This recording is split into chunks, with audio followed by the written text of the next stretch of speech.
Makanan pedas selalu bikin nagih, tapi menyiksa juga ya. Bisa bikin kita keluar air mata, berkeringat, dan bikin wajah jadi merah.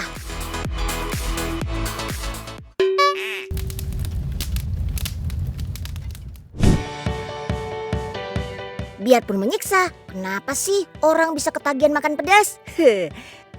Saat kepedasan, itu meningkatkan hormon endorfin dan dopamin. Nah, ini membuat kita jadi lebih puas dan senang. Makanya, orang bisa ketagihan dengan makanan pedas. Kayak kakak satu ini nih, gak berhenti makan pedas, bahkan porsinya porsi mukbang. Wah, menggiurkan banget ya. Kuah bakso acinya merah merona. Kebayang tuh pedasnya.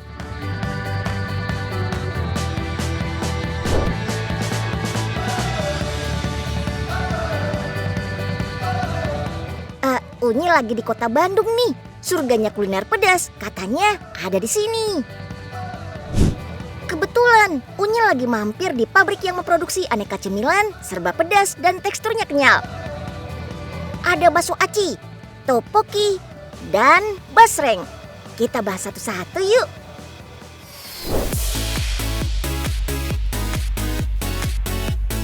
Basreng atau bakso goreng salah satu cemilan asal kota Bandung yang terbuat dari bakso ikan. Biasanya adonan terbuat dari ikan tenggiri, jadi rasanya beda ya sama bakso sapi yang digoreng. Bakso yang digunakan bukan bakso bulat, bentuknya seperti gulungan kayak gini. Per gulungan beratnya 800 gram. Bakso diiris tipis-tipis sampai sebesar stik es krim. Panjangnya sekitar 2 cm. Dalam sehari, pabrik ini bisa memproduksi basreng dari 2000 gulungan adonan bakso ikan. Setelah diiris tipis-tipis, siap digoreng deh. Nggak tanggung-tanggung, penggorengannya menggunakan wajan raksasa berdiameter sekitar 1 meter. Penggorengan harus tepat durasinya, selama 15 menit aja. Ini akan menghasilkan basreng yang garing, kering, dan sempurna. Kalau digoreng kering begini, bikin basreng lebih tahan lama. Setelah itu, basreng ditiriskan dari minyak. Lebih enak lagi, Unyil icip langsung nih. Ambil satu nggak ketahuan kali ya.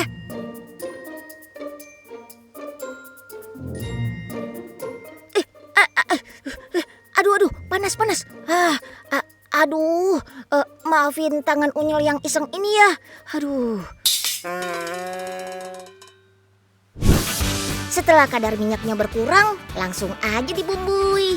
Biasanya biar ada aroma di bumbunya ditambahkan irisan daun jeruk. Wangi.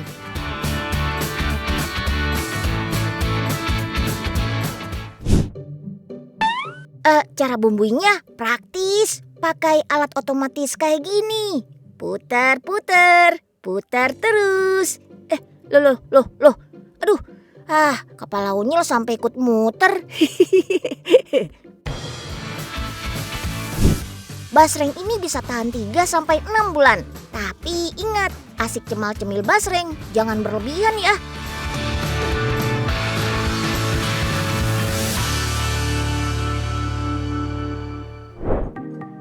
Selain basreng, pabrik ini memproduksi sekenyal bakso aci, makanan khas Garut. Kalau bakso aci, adonannya buat sendiri. Sama-sama bakso, sama-sama cemilan hits, sama-sama dari Jawa Barat, kayak basreng. Tapi bedanya, bakso aci nggak pakai daging. Terus, satu porsi bakso aci dilengkapi aneka topping. Tekstur kenyalnya yang membuat bakso aci beda dari bakso yang lain. Bahan utamanya dari campuran tepung aci dan tepung terigu. Adonannya pun nggak mudah hancur saat dibentuk. Satu kali pembuatan adonan bisa menghasilkan 12 loyang. Setelah berhasil dicetak, bakso aci harus dikukus selama 2 jam. Asal-usul bakso aci awal mulanya dari era kolonial Belanda di Garut abad ke-19. Waktu dulu mendapatkan daging masih sulit didapatkan. Jadi masyarakat Garut berinovasi mencampurkan tepung aci dengan daging cincang ayam atau sapi. Sejak saat itu, bakso aci tambah populer dan banyak dijual di pasar tradisional. Sekarang sih nggak perlu repot-repot, udah zamannya serba instan. Makanya pabrik ini memproduksi bakso aci instan kemasan. Sini deh kak, Unyil bantu kemas bakso acinya. Ya siapa tahu Unyil kerjanya bagus, diterima deh jadi yang punya pabrik.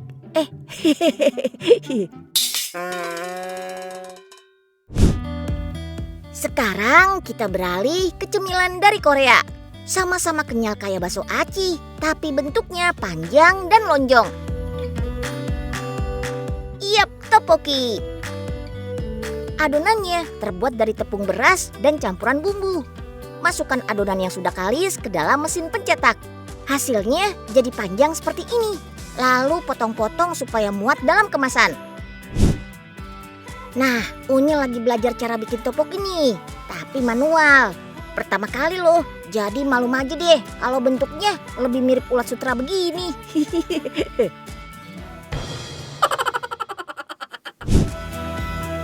Lanjut, kita bikin campuran bumbunya. Kuah tteokbokki terkenal pedas, tapi lebih kental dari bakso aci. Kuahnya merah dari saus gochujang yang rasanya pedas manis. Campuran saus tteokbokki instan ini sudah disesuaikan dengan lidah orang Indonesia supaya cita rasanya cocok.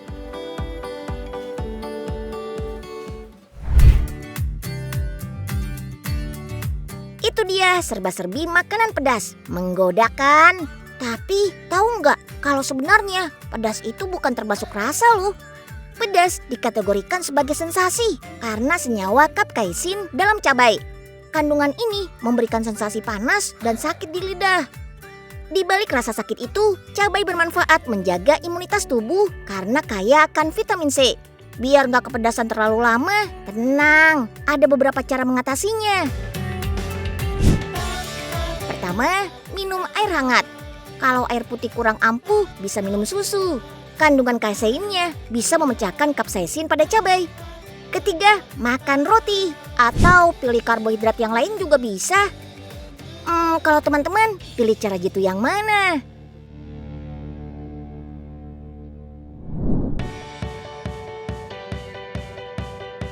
Wow, gemes-gemes banget dessertnya. Bentuk dan warnanya unik.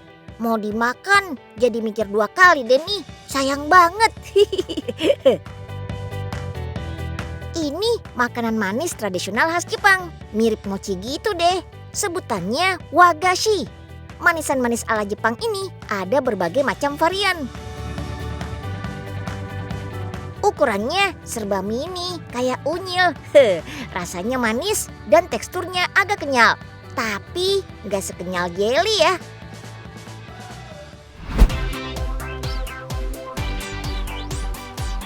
Mau menikmati dessert khas Jepang? Gak perlu jauh-jauh ke Jepang. Kebetulan nih, Unyil nemu kafenya di Bali. Orang Jepang sangat suka membuat makanan dengan bahan yang segar. Makanan penutup ala Eropa banyak menggunakan telur dan mentega. Kalau ala Jepang lebih banyak manisan yang menggunakan biji-bijian atau kacang-kacangan. Manisan ala Jepang ini bahan utamanya terbuat dari kacang merah atau azuki. Kacang ini sudah diolah menjadi pasta manis yang disebut anko. Bentuk paling populer adalah bunga-bungaan. Yang lagi dibuat ini bunga beraroma. Krisan dikenal beraroma sedap. Dikenal sebagai bunga awet muda dan berumur panjang.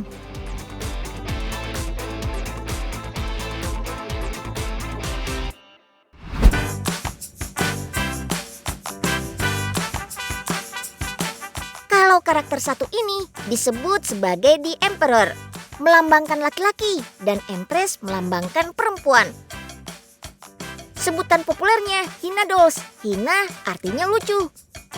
Bahan pembuatannya masih sama, pasta kacang juga, tapi butuh upaya lebih karena warnanya lebih banyak dan polanya pun perlu diberi motif dengan cetakan.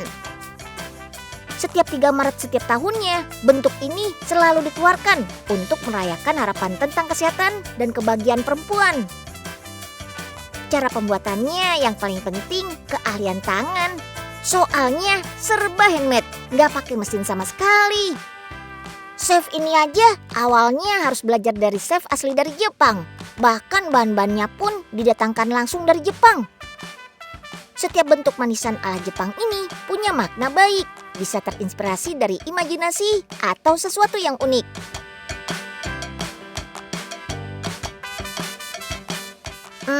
Contohnya ini nih, bentuk unyil. Tahu aja unyil mau datang ke sini, jadi dibikinin spesial deh buat unyil.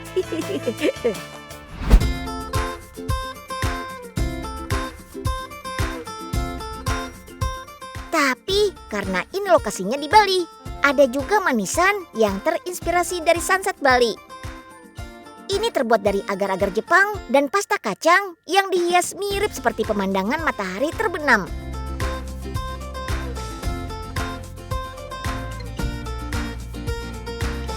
Kalau si bening dan kenyal ini sempat hits juga waktu itu. Soalnya unik, mirip tetesan air hujan. Makanya disebut mochi raindrop. Cara menyantapnya dicampur dengan sirup gula merah dan bubuk kedelai atau kacang.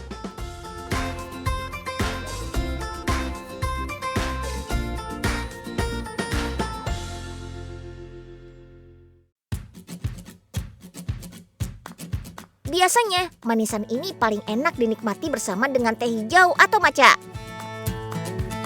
Teh hijau di sini pembuatannya juga otentik loh.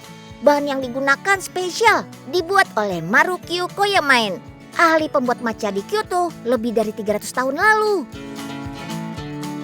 Mau dibuat panas atau dingin, dua-duanya bisa. Pahitnya teh dan manisan Jepang yang kenyal ini dianggap perpaduan yang pas. Selain itu, teh hijau dianggap sebagai resep rahasia hidup sehat orang Jepang loh. Kalau unyil sih, resep biar awet muda terus, ya harus bahagia.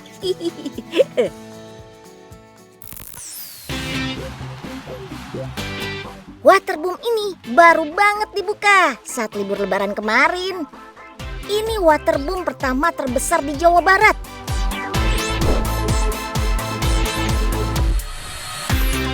Nah, sebelum main air, cus, ganti baju dulu.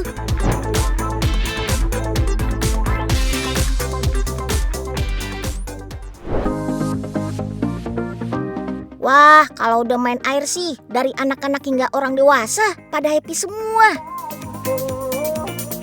Di sini kita bisa eksplor 13 wahana seru dan menantang. Kalau kamu berani ketinggian, wajib coba nih sensasi berbeda di setiap seluncurannya. Tenang aja, semua wahana di sini sudah dipastikan aman karena pengamanannya berstandar internasional. Oke deh, kita mulai dari seluncuran paling tinggi di sini yuk. Ada 2 seluncuran tertinggi di sini, namanya Abyss dan The Caterpillar. Keduanya bersebelahan.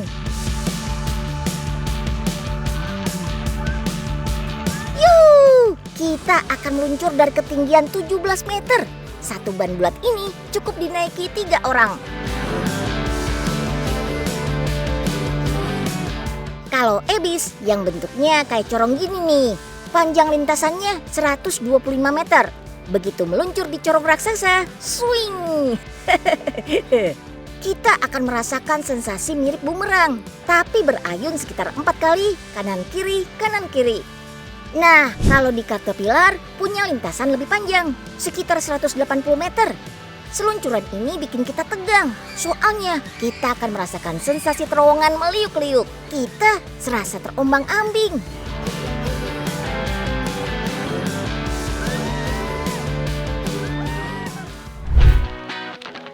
Kalau mau meluncur dengan kecepatan tinggi, cobain deh sensasi naik Rocket Blast. Kita meluncur dari ketinggian 15 meter dengan panjang seluncuran 120 meter. Tapi kecepatannya seperti naik roller coaster di air.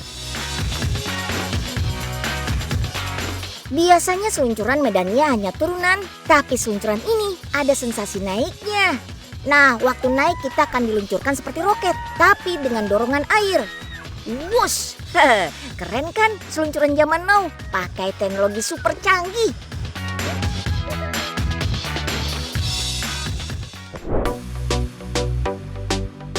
Oh iya, bukan bukan cuma seluncurannya aja yang canggih. Beberapa seluncuran di sini sudah menggunakan teknologi lift pengangkut ban loh.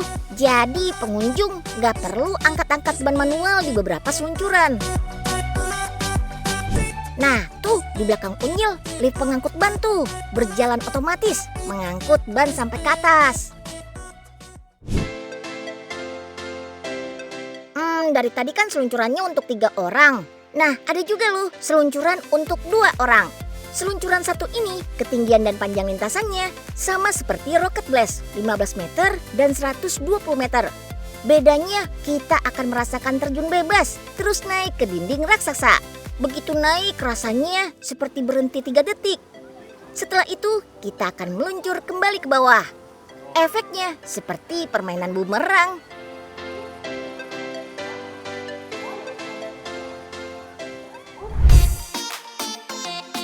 Move on ke seluncuran sebelahnya yuk. Sebutannya Super Bowl. Tingginya 14 meter dan panjang lintasan 80 meter. Lebih pendek dari seluncuran yang lain. Woohoo! Kita diluncurkan ke mangkuk raksasa. Terus berputar sebanyak 2 kali. Setelah itu kita akan diluncurkan ke terowongan. Piur. Sampai ke ujung seluncuran deh. Wah, naik seluncuran begini kalau cuma sekali mana kerasa. Kalau bisa sih berkali-kali sampai bosan.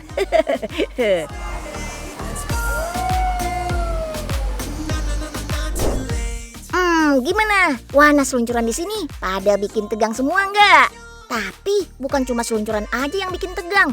Sensasi melawan derasnya ombak juga bikin dak-dik-duk. Kolam ombak ini bikin kita merasakan sensasi seperti di pantai. Bedanya kita diombang-ambing dengan ombak buatan. Kekuatan dan pertahanan kita teruji nih di sini. Siapa yang kuat, dia bisa menahan ombak. Tapi kalau kurang kuat, pasti tergulung ombak juga.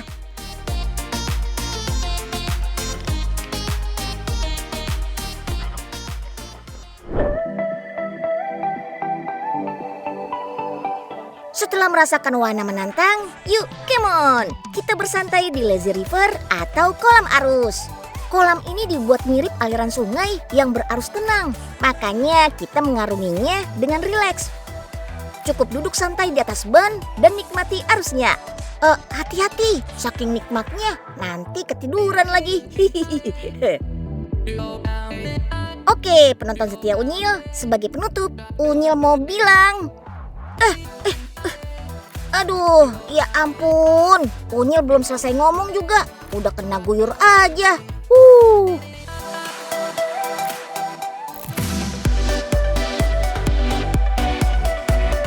Buat yang lebih pengen nyantai makan durian, gak perlu antri dan desak-desakan. Nih, Unyil kasih rekomendasi tempat makan durian, Wenapol. Unyil sebut durian ini anti bikin kecewa. Kenapa? Soalnya sebelum kita bawa pulang atau makan di tempat, durian yang kita pilih wajib dicicip dulu.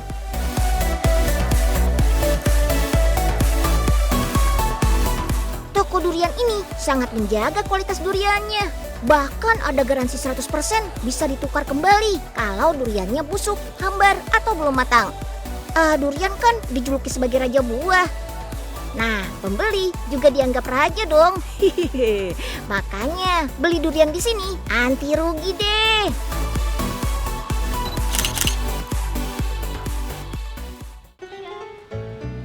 Permisi. Halo Mbak.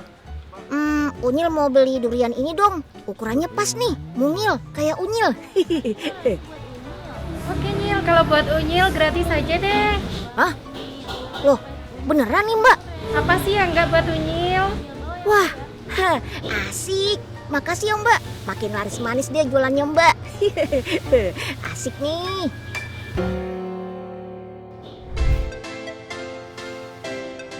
Ayo dipilih duriannya Besti. Ada berbagai macam jenis durian, mulai dari lokal sampai impor. Durian lokal ada durian montong, Medan, montong Palu Parigi, dan durian Bawor Banyumas. Kalau durian impor langsung dari Pahang Malaysia, seperti Musangking, Blackthorn, dan Golden. Durian terlaris ada durian merica, harganya Rp100.000 dapat 8 buah. Wow, ini sih termurah Besti. Widih. Tips supaya dapat durian berkualitas, cium aroma duriannya dulu. Bagian punggung durian dianggap pusat aroma kalau durian sudah matang. Buah durian yang masih segar biasanya masih ada batangnya. Kalau durian kurang bagus, batangnya akan layu. Durian yang matang di pohon, ciri-cirinya terasa ringan saat diangkat karena kandungan airnya semakin sedikit. Sedangkan durian yang terlihat matang tapi masih berat bisa jadi dimatangkan dengan proses pemeraman. Buka durian harus ekstra hati-hati karena kulitnya dikelilingi duri semua. Makanya kita harus tahu bagian yang mudah dikupas. Nah, durian tuh punya beberapa sisi yang durinya rapat kayak gini nih. Jadi seperti beberapa garis atau jalur. Nah, kalau bagian ini bikin gampang dibelah duriannya. Di toko ini gak perlu repot-repot buka durian sendiri. Soalnya sudah ada alat khusus kupas durian. Sekali tekan, durian langsung terbelah. Mantap! Selain jual durian utuh, kafe ini juga membuat kreasi olahan durian unik. Semua olahannya serba dingin. Ada es krim, susu durian, dan pancake durian. Kita ke olahan yang sudah lama hits yuk, yaitu pancake durian.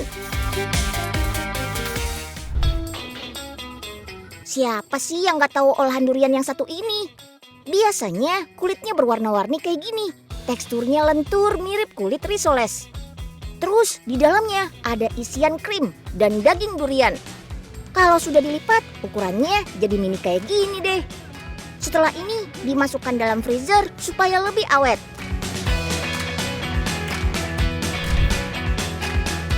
Lanjut, kita buat es krim dan susu durian. Pembuatan keduanya hampir sama kok, cuma beda di komposisinya aja. Es krim durian terbuat dari 90% durian dan 10% susu. Sedangkan susu durian terbuat dari 50% durian dan 50% susu. Durian dan susunya dihaluskan bersamaan sampai tercampur merata. Durian yang dipilih untuk olahan selain aromanya menyengat, dagingnya juga sudah pasti manis. Apalagi ditambah susu, rasanya jadi makin creamy. Makin asik lagi makannya kalau es krim duriannya dikreasiin jadi 3 scoop bertumpuk kayak gini. Terus dinikmati dengan kuah susu dan alpukat. Beuh, ini sih segernya juara besti.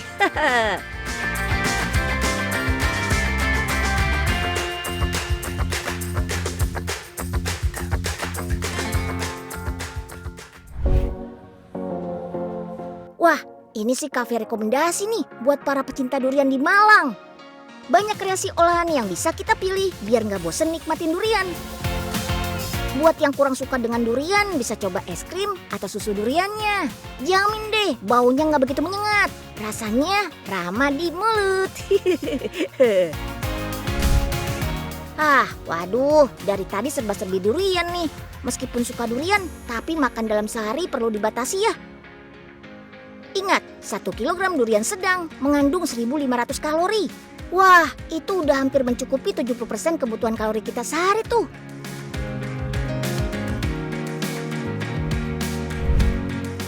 Oh iya, siapa yang habis kebanyakan makan durian terus minum air pakai kulitnya?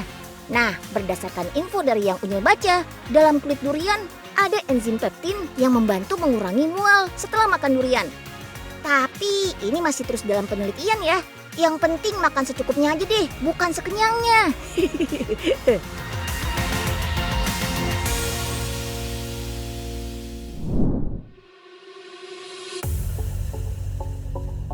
Banyuwangi terkenal akan pariwisatanya dan pesona alam yang cakep. Wisata yang jadi ikon dari Banyuwangi adalah Kawah Ijen. Di situ ada tempat wisata populer, pasti di sekelilingnya banyak penginapan keren. Salah satunya resort ini nih. Suasananya sejuk, asri, udaranya dingin. Terus jauh dari hiruk-pikuk perkotaan. Uniknya lagi, resort ini punya sungai buatan di tengahnya. Jadi kita bisa mendengarkan gemericik aliran sungai. Suara Air bisa membuat orang lebih tenang dan bikin kita tertidur pulas loh. Wah, suasananya udah mendukung banget. Ditambah lagi villa penginapannya berkonsep tradisional ala tropikal gitu. Semua bangunannya berbahan natural dari kayu supaya lebih berasa alamnya. Semakin berasa tradisional lagi begitu masuk ke dalam kamar mandinya. Kapan lagi kita bisa berendam di bathtub yang terbuat dari batu? Bathtub batu biasanya punya bentuk unik dan berbeda dengan yang lainnya. Perpaduan dinding yang dipenuhi bebatuan sungai dan pancuran airnya berasal dari bambu. Semakin terkesan natural dan estetik kan? Menginap di villa nggak lengkap rasanya kalau nggak request barbeque. Paket barbeque ini sudah lengkap disediakan semua. Mulai dari alat, bahan, bumbu, dan dagingnya. Kita nggak perlu repot bawa-bawa dari rumah deh. Bakar-bakaran kayak gini biasanya identik untuk merayakan tahun baru.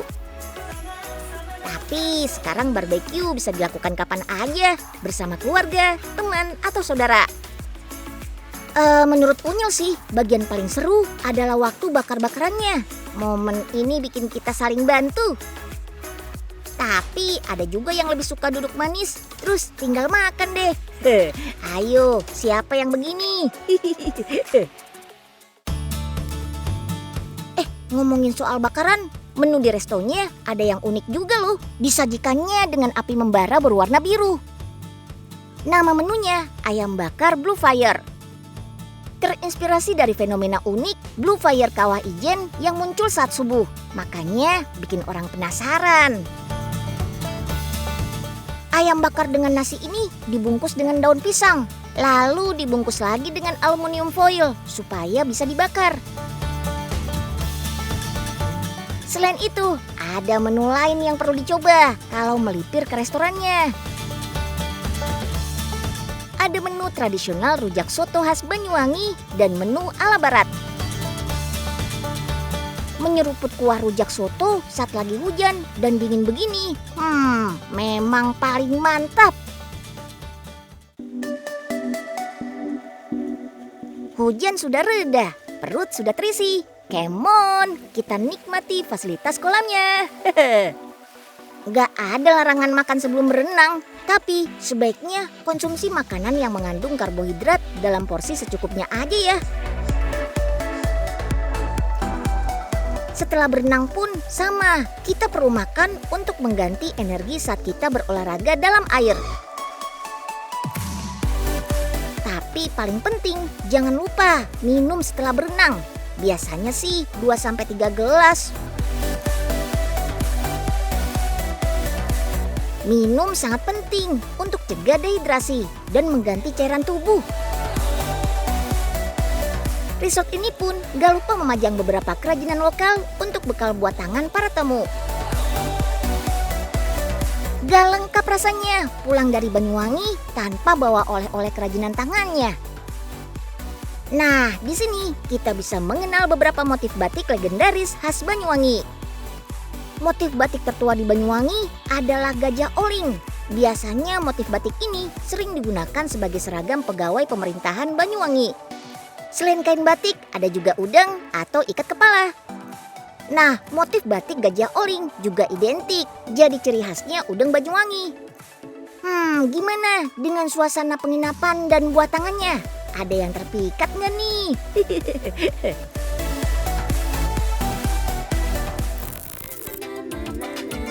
Si Unyil anak pintar, informasinya super, teknologi terkini, pabrik dan inovasi.